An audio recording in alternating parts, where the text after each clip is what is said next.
অবশেষে লেবাননে সশস্ত্র গোষ্ঠী হেজবুল্লাহ ও ইসরায়েলের মধ্যে যুদ্ধবিরতি শুরু হয়েছে। মার্কিন প্রেসিডেন্ট জো বাইডেন এই যুদ্ধবিরতির ঘোষণা দেন। এর আগে যুদ্ধবিরতি চুক্তিতে অনুমোদন দেয় ইসরায়েলের মন্ত্রিসভা। চুক্তি কার্যকর হওয়ার ঠিক আগ মুহূর্তেও বৈরুতে বিমান হামলা চালিয়েছে ইসরায়েল। ব্রেকফাস্ট, টিফিন কিংবা স্ন্যাক টাইমে মজাদার আয়োজন মানে অল টাইম ব্রেড। এক বছরেরও বেশি সময় ধরে চলা যুদ্ধে লেবাননে ৪,০০০ মানুষের মৃত্যুর পর এলো কাঙ্ক্ষিত যুদ্ধবিরতি। নিহতদের কাতারে আছেন হেজবুল্লাহ প্রধান হাসান নাসরাল্লাহ সহ সশস্ত্র গোষ্ঠীটির বেশ কয়েকজন প্রভাবশালী কমান্ডার। নিহত হয়েছেন একজন বাংলাদেশীও। সশস্ত্র সংগঠন হেজবুল্লাহ ও ইসরায়েল দুই পক্ষের ওপরই চাপ ছিল যুদ্ধবিরতির। অবশেষে তা বাস্তব রূপ পেল।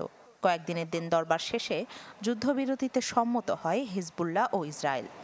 মঙ্গলবার মন্ত্রিসভা বৈঠকে 10-1 ভোটে যুদ্ধবিরতি চুক্তিতে অনুমোদন দেয় ইসরায়েল।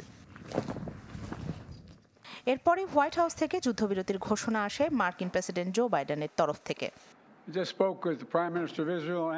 আমি আনন্দের সাথে ঘোষণা করছি যে হিজবুল্লাহ ও ইসরায়েলের মধ্যে চলা যুদ্ধ অবসানে যুক্তরাষ্ট্রের দেয়া প্রস্তাবে সম্মত হয়েছে দুই পক্ষই। আশা করি নিরাপত্তা বজায় রাখতে ভবিষ্যতে সংযত আচরণ করবে তারা। তবে যদি হিজবুল্লাহ শর্ত ভঙ্গ করে তাহলে আত্মরক্ষার স্বার্থে প্রয়োজনীয় পদক্ষেপ নিতে পারবে ইসরায়েল।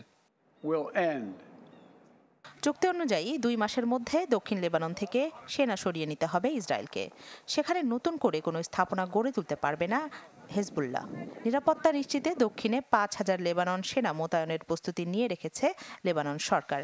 এছাড়া উত্তর ইসরায়েল থেকে হেজবুল্লাহ যোদ্ধাদের সরে যেতে হবে। গেল বছরের অক্টোবরে ইসরায়েলের ভূখণ্ডে হামাসের নজিরবিহীন হামলার জবাবে গাজায় শুরু হয় আগ্রাসন।